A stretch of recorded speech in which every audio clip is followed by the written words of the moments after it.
let me kick this off. We have a good amount of content to go through. Ben, nice to see you. I hope your dad's doing better.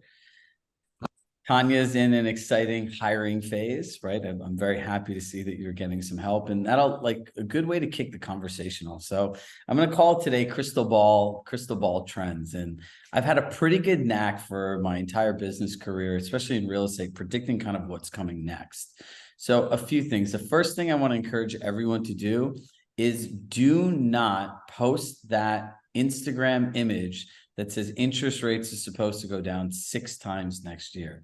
I don't know what people are thinking doing that, but people are confused as it is about interest rates, and you're just encouraging people to be more confused and ultimately wait longer. So it's not going to drive any urgency, because if it's going to go down 6 times, what does that really mean? Should I do it the first time, the second time? Should I wait till the 4th, 5th, 6th time? So I think those things are really important just to keep in mind of what messaging you're sending out there.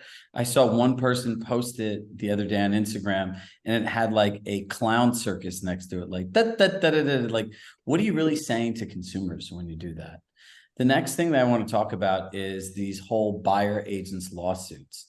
I generally say it takes 90 days for something to happen for it to really catch up to the consumer public. And look, the reality is that real estate agents' commissions are great clickbait headlines. Us all being at Compass, we know how the real deal uses clickbait with Compass on an ongoing basis. This is what people are interested in, right?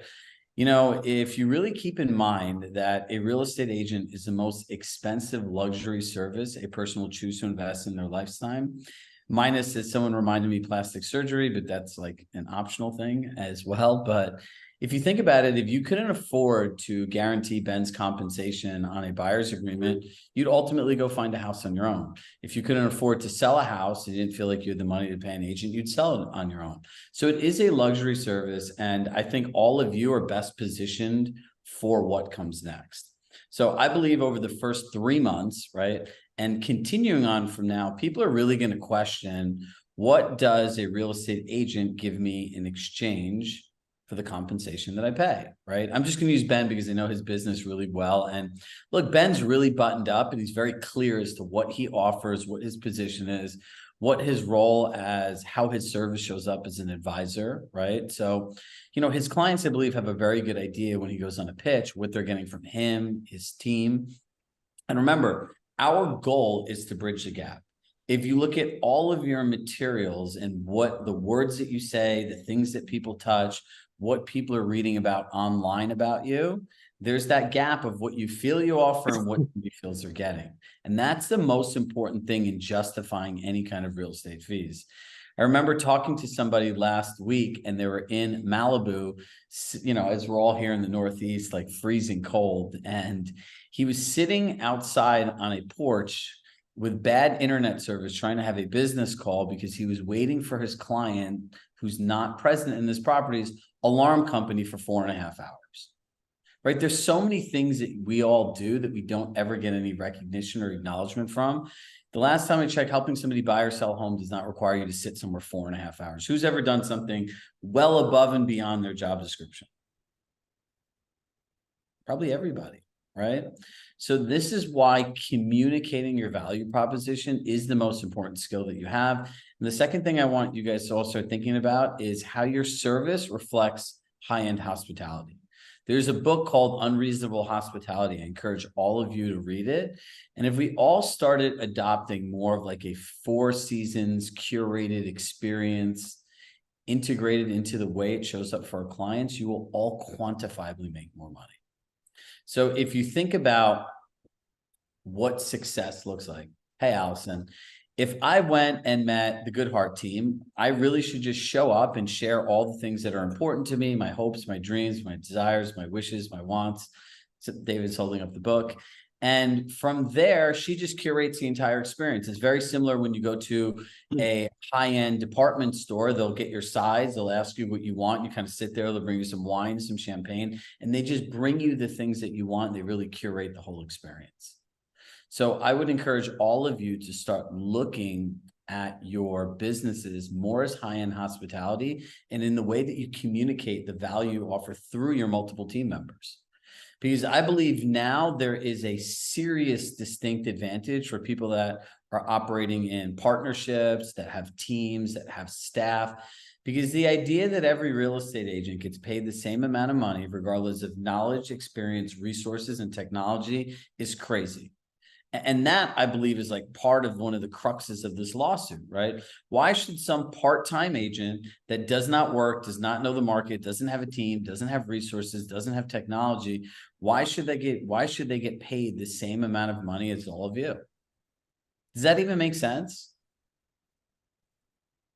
It's like going into the Holiday Inn and they're charging the same money as the Ritz-Carlton. They're telling you, well, it's a hotel room. You should pay the same amount of money. So these are things that I want you to focus on. Now, the next thing, and then I want to open this topic up to group discussion. How many people have really looked at their business, their employees, and thought about capacity?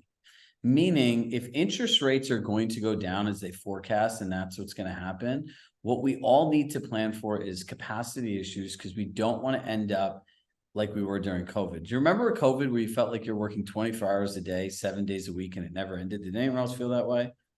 It was grueling, right? So as interest rates go down, like, look, no one thought interest rates are going to go up, because people were like, well, buy now and the rates are going to go up, and the rates kept going down, and like you went through this hamster wheel.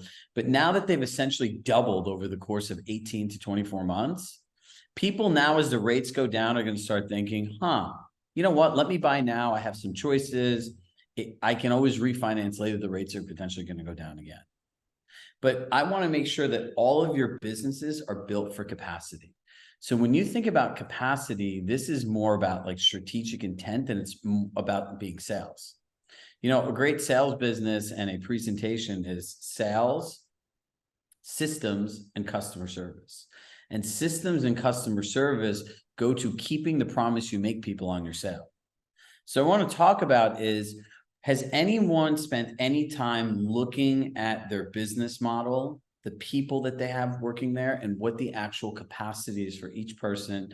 And when are the triggers and levers to start hiring somebody? How long does it take to find somebody? What the job description is? How long is it going to take to train and onboard them? Do you have any training made for them? These are all the things that I want us to start thinking about today for next year. So when the time comes, and I believe it's going to come when the rates go down and the market starts getting flooded again, that all of you are prepared. Because the one thing that I believe this lawsuit will create is more opportunities for all of you, because people are really going to want to understand, okay, if I go to Ben or Allison or Haley or Laura and Nicole or Tanya or Carrie, what am I getting different for the money that I pay? If you charge me 3% and I charge 2%, what's the difference in that 1%? So I'm going to open it up, and feel free to unmute yourself and share if this is part of your plan and what you've thought about it so far, or it's something you want to work on.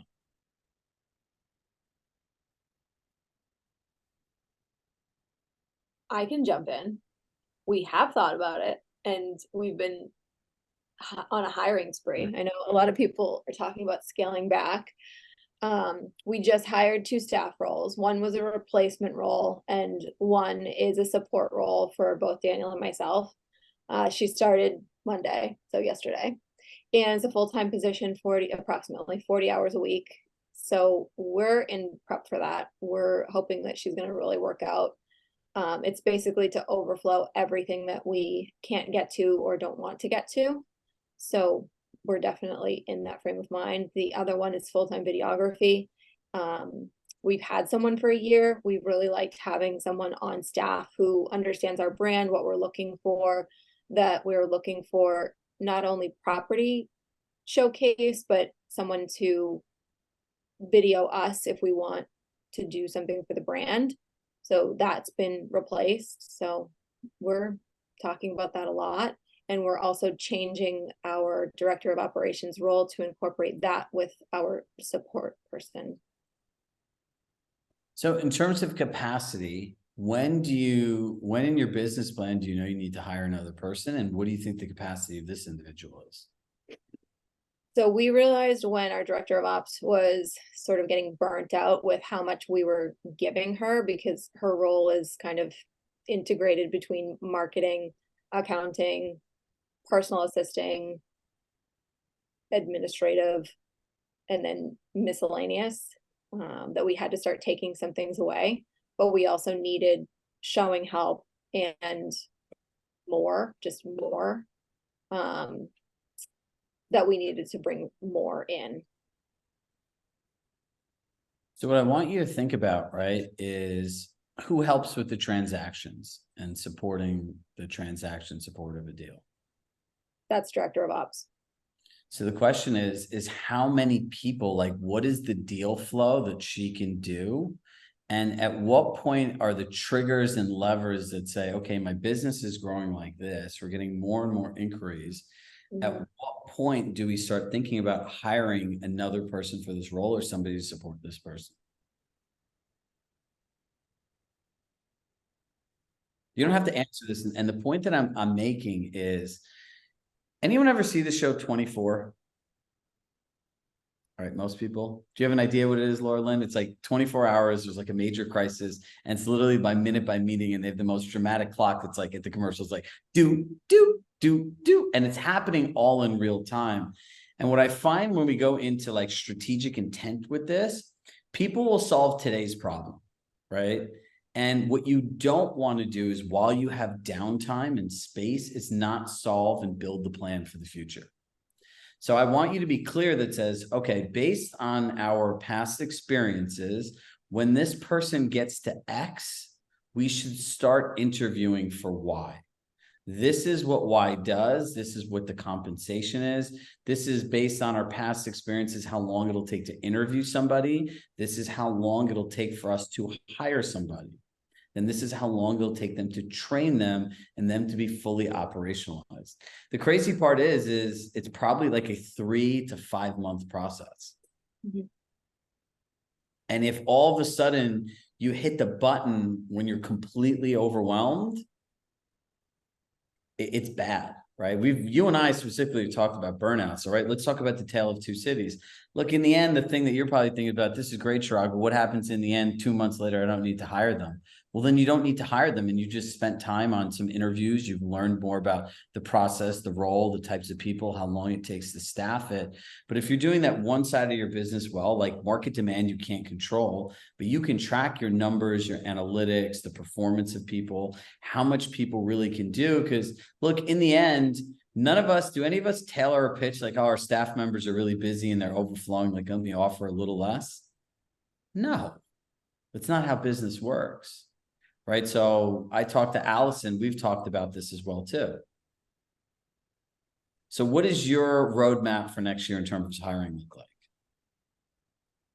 For me? Yeah. So I think that we're unlike most teams, we're probably overstaffed on like the salary side.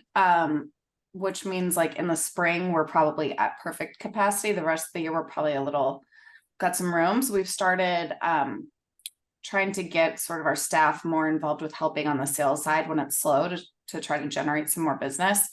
But we're probably going to be looking at hiring 1 or 2 more commissioned agents next year. We're trying to make a couple decisions about our current group of agents. And so that's kind of where our focus is. So then my next question to you is, what are the standards that you have for the current agents? How is it communicated to them, and how's it tracked and measured? Yeah, we're not doing a good job on any of that, but we just actually hired someone new a month or so ago who came from another team who had a pretty successful agent group. And so she and I met yesterday. We're going to start working on building that out. So if anyone has a really good agent accountability program, I would love to see it. If you have like a tracker or whatever it is, because that's sort of like what we're actively working on. I will say, like, we have not been good at holding our agents to standards or accountability. We've just kind of let them go. So time to refocus. All right, couple other questions now. What percentage of the agents on your team business is your own versus their own generated? Well, I can tell you that Sue and I are generating 91% of the business at this point. So we're doing most of it. And so, and of the agents, I would say probably the business that they're doing is probably at least 70% generated by us. Okay, so the first thing is that is not a bad thing. It's actually a really great thing. You know that word that we all really focus on, retention? Retention comes from your team members living off of what you give them. One of the biggest mistakes, depending on the team model and everything like that, is having people overly like teaching them how to fish. You want to give them fish so they can eat and they just keep staying there. So one of the things is, and I know you meet with your team members, I believe, weekly, right? Mm-hmm. So one of the things you want to do is if you go on our platform, you type in data sheet, they'll have the data sheet that you can put their transactions in, and you could, in the source, you can put like team referral. And so when you start each business meeting and you're giving your team referrals, you say, hey, Allison, just to start the meeting, just want to go through, the sources of your business. And the team is really great, really excited that we can give you 70% of your transactions, right? And it's just a constant reinforcement, just to remind them, right? And if you say that we're really grateful that we're able to support your business in this kind of way, then they're like, oh, okay, really, thank you. It's not like, hey, the team, just to let you know, the team's giving you 70% of your business. Yeah, and So, I didn't know that number until very recently. One of the calls that I was on, I don't know if it was part of this group or playbook session, but I was like, oh, I need to add a column to see who actually generated this. Cause I knew like who was doing the business, but then this was the first time I really looked at like who was generating it. And it was pretty shocking to see the numbers. You might also be shocked if you were to ask them that question. How much of your business do you think is generated by you versus the team, and see what answer they give you? And then you show them reality. I'm sure there's a gap there for a lot of people. Yeah. every person that's ever had a retention conversation where someone wants more money, 99% of the time, I'm not saying 100 because there's probably one that I don't know about. I always go back to this data chart. I always have them present the chart and then say in the end, when they want more money, that's great. If you could generate your own business, that's something we could discuss. Team leads or team leads. But when you actually understand how much business you forecast based on what their conversion rate is, then you can actually, remember we talked about budgeting, like good, great, best, those 3 tiers, Allison, that you really liked when we talked about making your things. Then you could start forecasting your business saying like, okay, if I generate 100 leads and I'm at a 20% conversion rate, what can we do to generate a 10% higher conversion rate through specific training associated to those type of leads? And then you can start forecasting, right? So would it be helpful if I actually gave you all the metrics to track in the productivity thing right now? And they could build and shit. So if you want to write this down, it'll be part of the recording and notes as well. The first thing that you want to track is everyone, and Haley, we talked about this too, everyone needs a minimum production to be on your team. Like to breathe air, to converse with you, all of your time is worth $500+ an hour. You can't just give it away to people, right? And just remember, a 5-minute task done 300 times a year is 25 hours.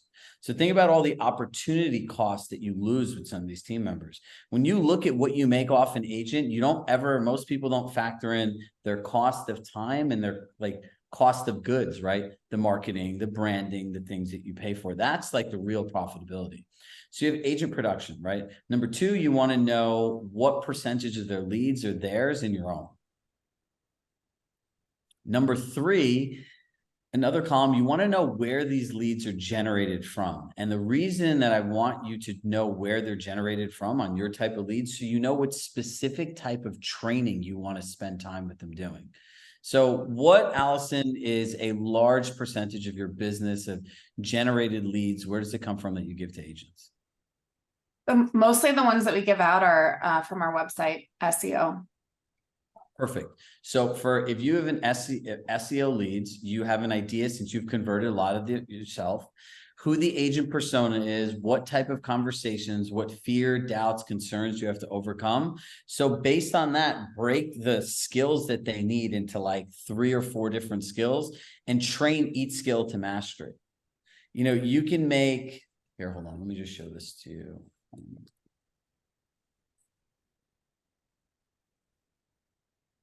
Have I ever shared with all of you like what a learning map is?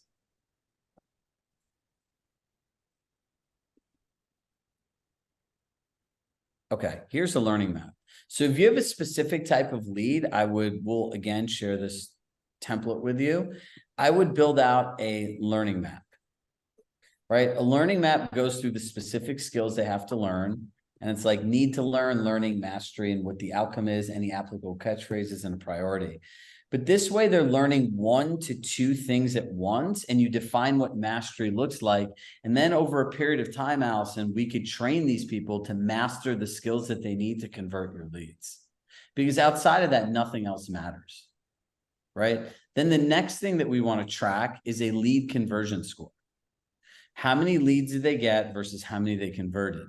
Because again, like the idea that all real estate agents get paid the same amount of money, regardless of knowledge, experience, or resources, or tech, is the same thing as if all team members get the same flow of leads, regardless of experience and conversion level. So if you're able to track these numbers, going from the bottom, you'll know who the best converters are. You'll know what specific skills based on their conversations that they'll need, and you need to work on. You'll know what percentage of your business comes from you versus the team, and everyone has a production minimum that they must meet. And the 5th part that I would create is like an if-then, because they're independent contractors. Everyone, it would be the Good Heart Team Lead opt-in program. Keywords opt-in. If you opt in for leads, then you have to do all of these things. And if they don't want to do these things, then they're not able to get leads. Things that you might want to add into your program. If you have team members and you have bigger teams and people transition, let them know that if they leave the team, any of the transactions that were given to you, those clients remain property of the team. And if they transact with any of the referrals, and some people do 1 referral, 2 referrals, some people say this person refers this other person, whatever the agreement is, that they have to give you a 25% referral fee. Meaning you spent the time, money, resources in your brand, got the lead on your website. Now, let's see, Carrie bought a house from you, and now she's essentially like my client. But now Carrie wants to transact again, or Carrie refers a person, you should be entitled to a 25% referral fee. Because if the Carrie had a relationship with me, it's really hard to say, well, I own you, Carrie, you're part of my database. It's not like great customer service, but you should at least get 1 level of compensation the next time the person transacts or refers somebody. So these are things that you can build into a policy. But when we talk about having like really scalable foundations, this is the stuff that we're talking about. All right, questions, comments, concerns, thoughts? I have a quick question for, I guess, for you or for anybody. Are people's like minimum standards for their team based on number of deals they do, or number of deals that they've brought in? Meaning like, if it's 12 deals a year, do they have to generate a certain number of those, or are people going just based on like number of deals they do, even if we've given the leads? All right, so let's start with a better question. How many people actually have production minimums?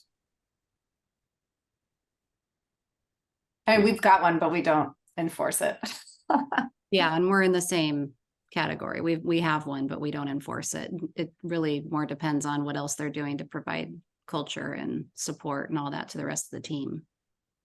We're small. Our team members assist our business, so we don't have production minimums for their own deals. Yeah, but Ben, your team really works. They do. Yeah. But see, what I want to point out with Ben, if you make an entire list, Allison, Laura, Nicole, I know you guys have large teams, Haley, right? And you look at all of these people, I want you to make a column and answer one simple question. What is the purpose of this person on my team? Ben is very clear that the people on my team, Chirag, I'm not having a team. Their job is to help service my business. It's clear, right? Like what their job is. It's concise and specific what they want to do. It's very quantifiable to anyone what their role is. Listen, next year is the year of going lean, like literally going lean. Go lean and don't worry about being mean. Like that could be like a slogan for many of us, because these are all really nice people, right? But it's not right what some of these people do over the course of a year. I call these people all assholes because they just keep asking for stuff and they never do anything, right? And then it's like all of your team members can show up to our coaching and we could train them for them. There's thousands of agents that have used the keys to effective partnership, a Med C, just different things that have helped them make more money, and they don't want to show up, but you do. For me, that's really a problem. Right. So if they don't want to show up and they don't like me, that's fine. Everyone doesn't have to like me. It's a resource that you provide, but then they should be looking to you for that type of training. So one of the things that I encourage all of you to do, and Ben, I know you'll do this as well, build out that skill building roadmap and then train them to be you. Right? Like you can have an idea of like what you want people to do. Like Gretchen isn't here, but she's done this really well with her team. And she knows the 80% of all of her new agent training is through our portal. And she has a spreadsheet that links to videos and everything else. And so everyone is trained on a similar system, but that is the definition of high-end hospitality, right? It's repeatable, it's predictable, and they hire as many people as they can and they scale it. So as this whole value proposition thing comes, like think about how we're doing this with team members. Can I ask you a question? When you say go lean, like totally get that, but isn't there also the school of thought that in a down market, you're supposed to like ramp up and hire and like invest in your business? So kind of where's the balance? The balance is I would personally, we're in the same boat as you. Like we're like doubling down on what we're doing. When I say go lean, I go lean on things that require your time that aren't giving you the results that you want. Got it. So like team members who are time consuming, who aren't really adding value, but that doesn't necessarily mean don't hire like director of operations, marketing, like blah, blah, blah, that's going to help support you. Exactly. So I would go through Okay. all. So here's a simple budgeting question that you can all do. So you look at anything that you spend money on, right? Give me a questionable expense that you have. Me? No, you're the best investment you can make. So you can't be a question. No. Are you asking me the question? Yeah, Or are you asking everyone? Not messing with you. I don't know, because we don't have a big team. Like we don't have, like we have one.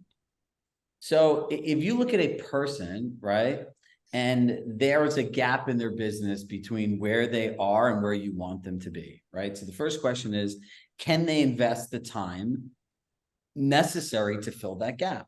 Right? I think I guess to answer your question, I think our dead weight is with people like team members who we don't pay them salaries, but they wear on us time wise and resource wise. So there's costs and there's profits, right? And then there's investments. So if you look at any person, it's can I, have I, will I, right? So can the person make the time to do the things they need to make their business better? Yes or no? So most people, the answer in this case is no. Will they make the time to do it? That's a yes or no, right? Can I, have I, can you make the time? If the answer is yes or no. No, have you made the time? Yes or no? Can you then make the time? And ultimately, will you make the time? Right? And if the will you make the time is no, then you can just get rid of it. So if you look at buying, let's just say street easy leads, right? Can you make the time to do all the training for the lead conversions, the conversations, role playing and everything like that, building out the follow-up systems? You can say, yeah, I make the time. Will you make the time? I actually hate meeting strangers in random homes. I'm never going to do this. Don't do it. Right. So when I say go lean, like look at your investments that you're making and making sure that you're getting everything out of them. And I always say for people that are trying to figure out if they should keep a team member, if you're in production and you could sell one more house and that makes more money or the same amount of money as making a team member, it's 100 times easier for you to find one client than make that much money off of somebody over the course of a year. Rule of thumb.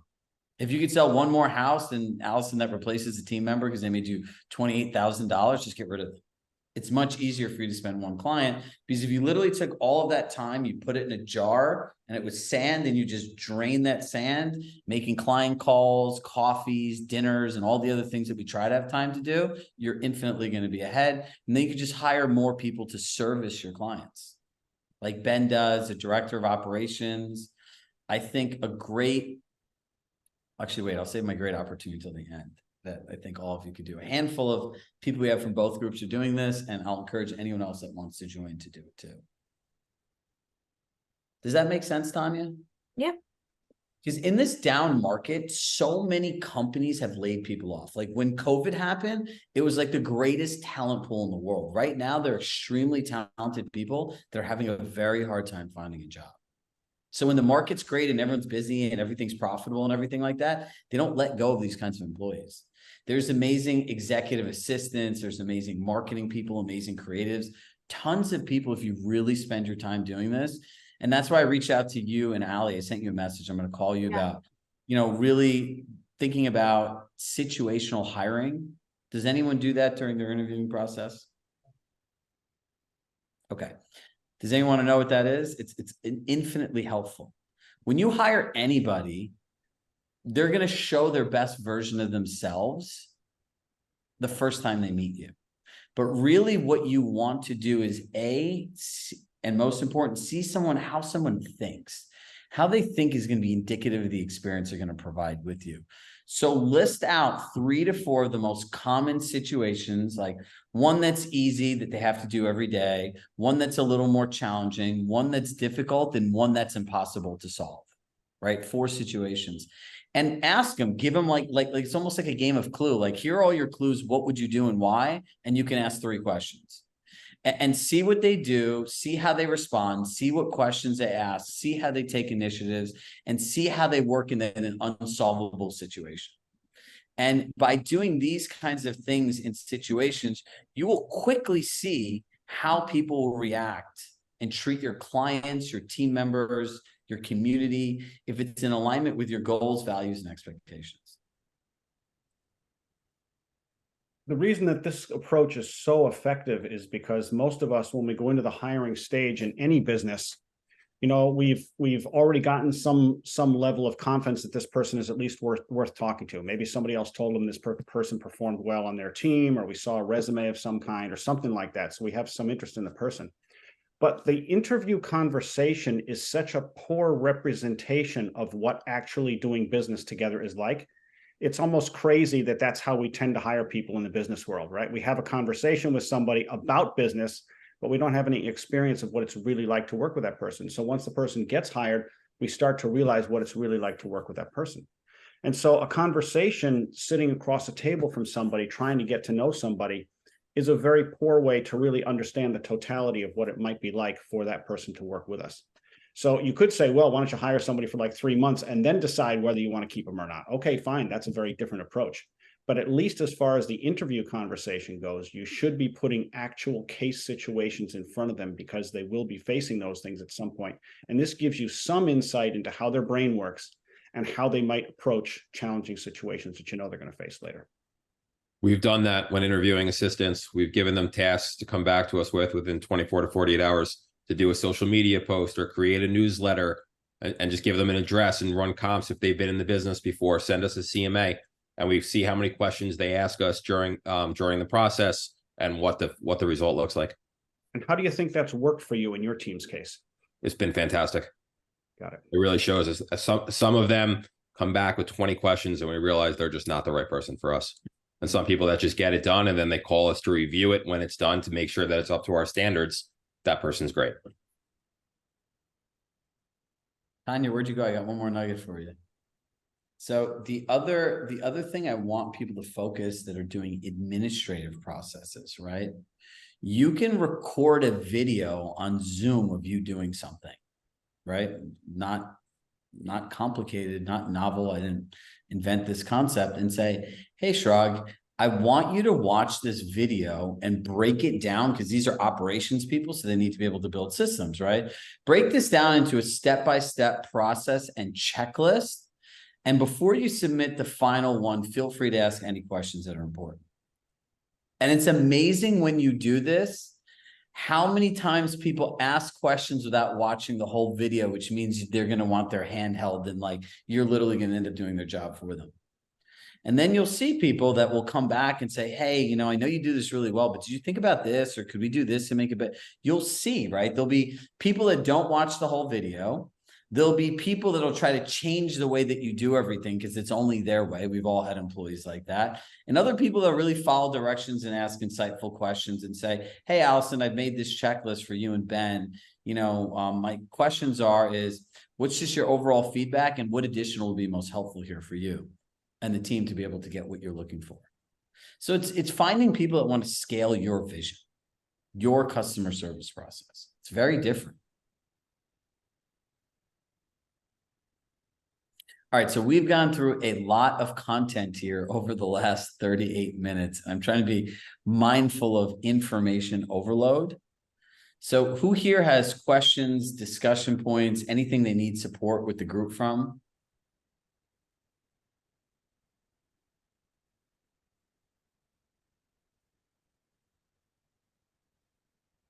Everybody's good. All right, cool. I'll leave you with this one last thought and then a couple of housekeeping items. You have some time back into your calendar. So we have a handful of people. Let's see. Tracy Clinton's in the other group. Aaron Buckbinder, who most of you know, are in the other group, and Gretchen, who's in this group. 3 years ago, I started thinking, because this is like the weird stuff I think about when no one else is around, like, how could I make it, or what could we make for an agent that made buying a home with somebody or selling a home, ultimately transacting, quantifiably more valuable than any other person that they worked with? Anyone have an idea what that would be? Interesting concept, right? So in this whole world of charging buyers money and then paying a check, then what are you really paying for? So I came up with this concept thinking of, the Amex Black Card. Why do people really like Black Card? Number one, it's status. Number two, it looks cool as hell and it's thick and it's metal. But number three, you know what people really like besides like all the benefits that come with it? That there's a person that you can call that will literally answer any question. Whether you want a dinner reservation, a trip, or anything, it's like literally having a full-time concierge. So that I was sitting in my office one day and I was like, wait a second. What happens if we built a Black Card for real estate agents? I'm like, this is really interesting. So then like learning from reality, I went and asked a bunch of people what they thought about it. And essentially it's somebody that's going to want to hire somebody that has a very hyper local business, and that somebody that could hire, like, Allison, you're in the suburbs, right? Like, think about those moms that had MBAs that have raised kids in the community. They know everything about the community, the restaurant, the people, the schools, the people, the things. That is a person that any client could call and be like, hey, where do I go to dinner? What's the newest restaurant? There are people that just know that stuff, right? So imagine this. Imagine your client bought a house with you, and one of the benefits was getting the 617 Living Black Card. And at the end, it was a Black Card with your brand, with a phone number, with a member ID number, and there's a whole back-end portal that tracked everything, just like the Four Seasons and Ritz-Carlton's do. And whether you want to go out to dinner, it says, hi, Mr. O'Leary, how can I help you? I noticed last time you had us plan an activity for kids. Did you want a dinner reservation? Oh, you want dinner reservation. We've seen you've gone to this restaurant 3 times over the last 3 months. Is that something you'd like? You generally like going around 7 o'clock at the same time for you and your partner. Like, this is the kind of high-end hospitality, because the coolest thing that this does, and we're going to make a small group of people that want to do this and want to make this investment. This makes your clients call you all the time. You don't have to call them anymore. They'll all call you. And when they want to go do something and they're with their friends, they're going to take out that Black Card and they're going to call somebody and be like, hey, what is that? Oh, this is what I get from buying a house with the 617 Living team. And I think these kinds of innovative things are what the future of real estate is. Really high-end hospitality.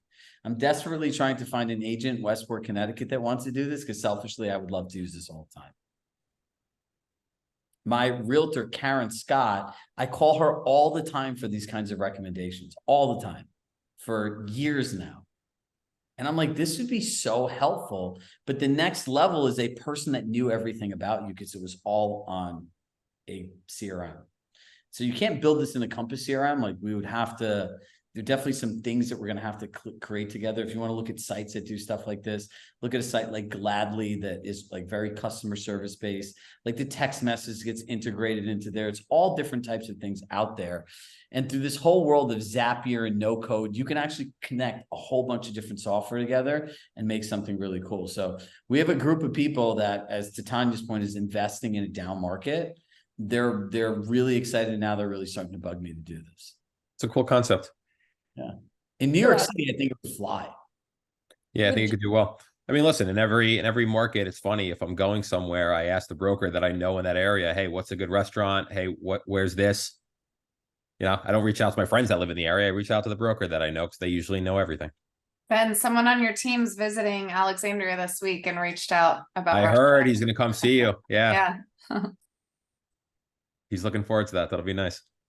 Chirag, would you foresee this as a full-time role? Yep. If you're gonna do this, number one, you have to have it targeted for areas because it has to be better than Google. Like, look, if I got hired to do this job in Westport, Connecticut, I would be fired. I wouldn't even make it through the first day because I barely know my way around my own town. There are people that have visited here that could tell me more about living here than I can. I lived in Westchester County my whole life in Larchmont. My parents own a local business. I still can't tell you a lot about it. It's just not me. But there are these people, you meet Nicole that just know everything about an area. Oh, you go here for this, you go here for this, right? Ben has his for tourist thing about New York City. He can tell you about all these things and the signs and stuff like that. There are people that are just good. I have a hard time keeping up with Allison's like event social life on Instagram. I don't know how she's not like exhausted every moment of the day. But if I want a good restaurant recommendation or somewhere to have fun and I went out to her area, I could call her and she could tell me everything there is for the area.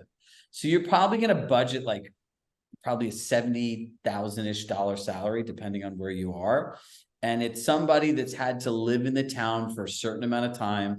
Ideally, depending on like your client base and the type of people, it's probably somebody that has kids and somebody that knows all these people. And here's the cool part of building this out is it kind of layers on. Allison, we'll see you soon. Is that you'll build relationships with all the local restaurants when you're calling them and making appointments for their restaurants all the time. Hey, I have a client that'd like to come in here. Hey, I have a client like to come here. Hey, we're sending somebody over here. Contract, like you do this all the time anyway. So it's just kind of a way to enhance your service, quantify it. And look, it's really cool. Like if you're a restaurant owner, think about how many people restaurant owners know. Great referral sources.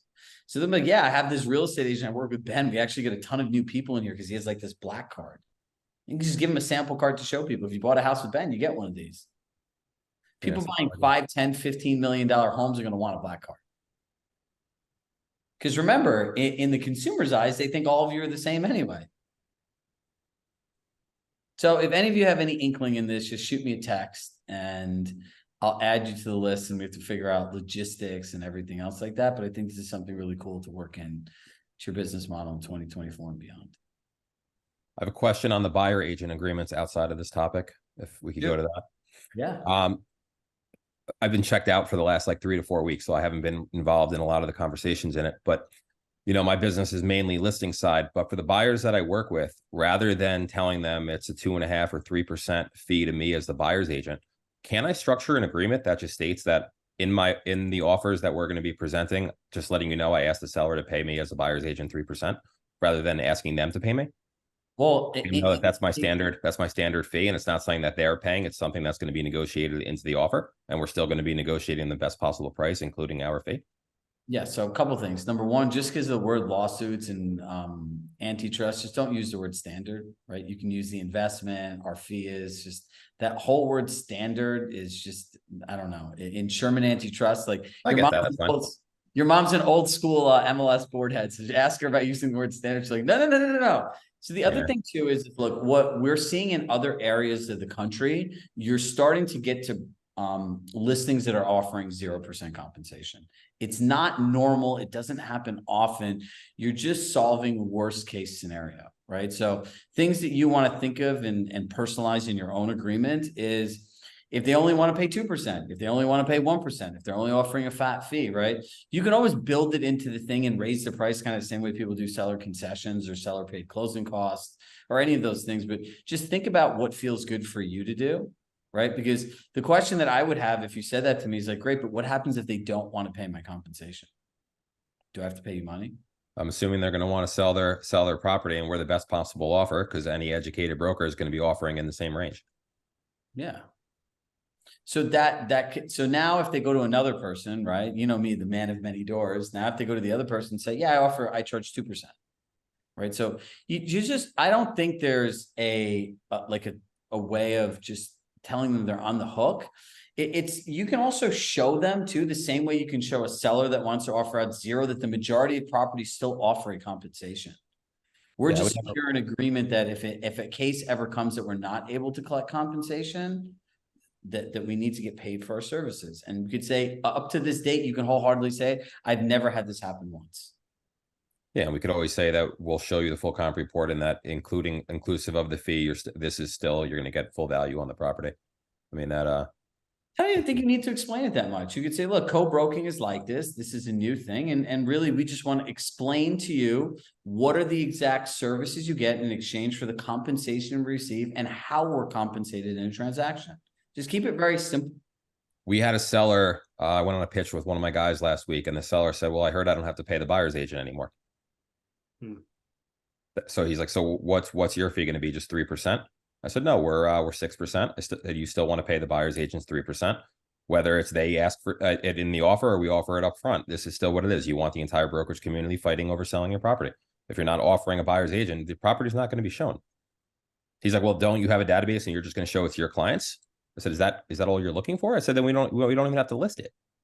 He laughed. Obviously, we got the listing at 6%. He's perfectly fine and understands that he wants the entire brokerage community fighting over it. But that's what people are hearing now, that they don't have to pay buyer's agents.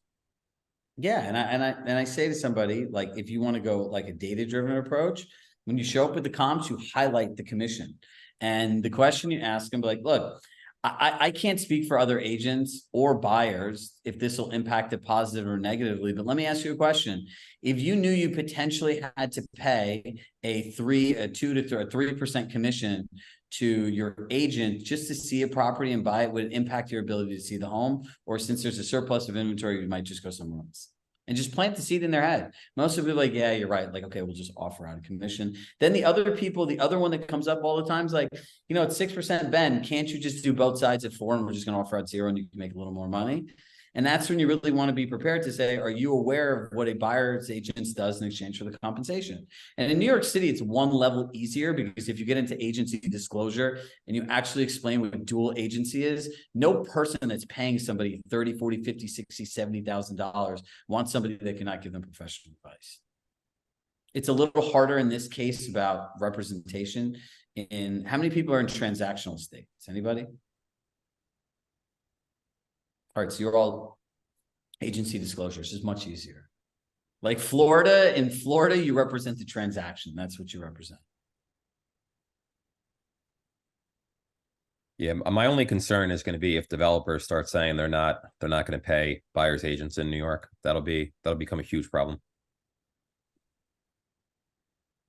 I'm not concerned about a random seller not offering a buyer's agent's commission just from how we negotiate the deal. But if Naftali comes out and starts saying that he's not paying a buyer's agent, I could see that causing, it'll be serious. But then, you know, then buyers will have to go direct. And in the end of the day, buyers still want representation, especially in buying something new. They have no idea how to sort through all this stuff. And they have no idea about back-end incentives. You know, developers will say, we don't negotiate on our price, but what about the New York State transfer taxes? What about all the closing fees that are negotiated on the back end that they don't see? They have no idea what expenses they have coming up with the deal. So this is a good thing to have prepared now, right? You want to prepare for the world that could potentially exist, not the world you live in today, right? So if you look at Robert, he built the world for what he wanted today, and it took him 10 years to do it. So I would build that in, right? It's like, hey, if you're doing new construction, you're probably wondering, what does representation cover? What does it look like? Can I share it with you? And just share it with them.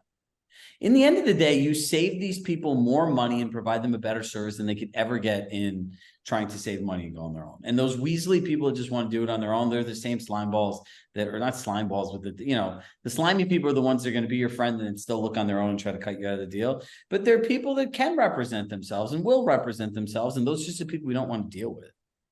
I can tell you this wholeheartedly, as smart as I am and as many markets as I work in and everything else, I would never buy a home without a local real estate agent. Never. Yeah, I agree. You know, the last time I checked, like you want a professional to cut your hair, right? Like, and that's your hair. If you're buying the most valuable financial asset you ever have of yourself, you want to represent yourself, yet you have a barber cut your hair. Why don't you just cut your own hair then? Thanks for reminding me I need a haircut. Come on, dude, you got to get on that bi-weekly schedule. Weeks. So listen, we'll have buyers presentations that we're actually building into Marketing Center for all of you in the new year. We'll have the whole end-to-end that all of you guys like. We have a buyer's version as well. So it will all be available. And now we have this fun thing called a Marketing Center publishing account. So now we can just build all the stuff into Compass and share it right into your accounts. This is pretty cool. That's cool. So a lot of you have dropped off, and look, last time we talked about the retreat and everything else like that. I have to send a comment. I didn't want to spend much of like our actual time because there's a lot of different business things. We're going to postpone the retreat again because the amount of people have signed up versus the date that everyone said, that there's a huge disconnect. I know the world has changed a lot between holidays, the Compass retreat.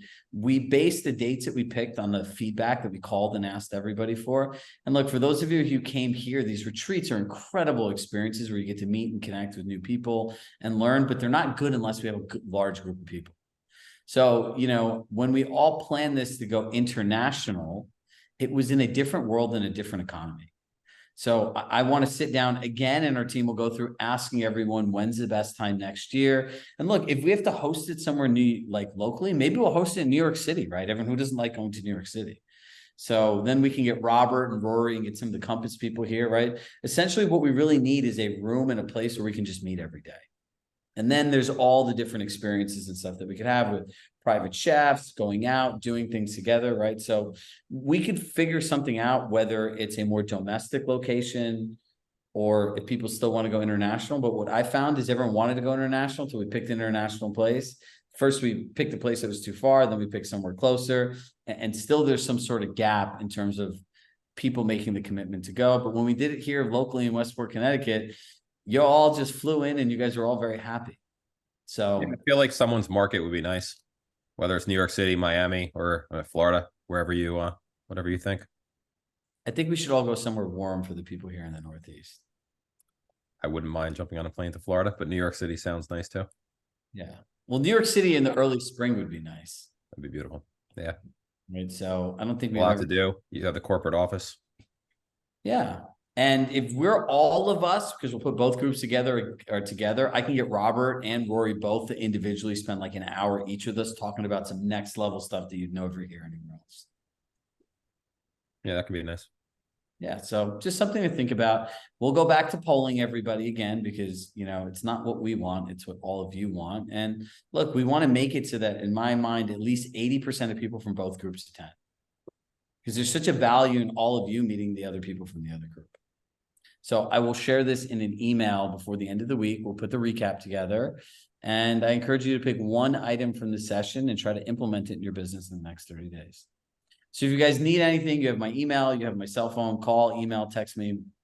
I do all of the above. And as always, love in my heart, I love you all. Thank you all for being here today and being part of this amazing community.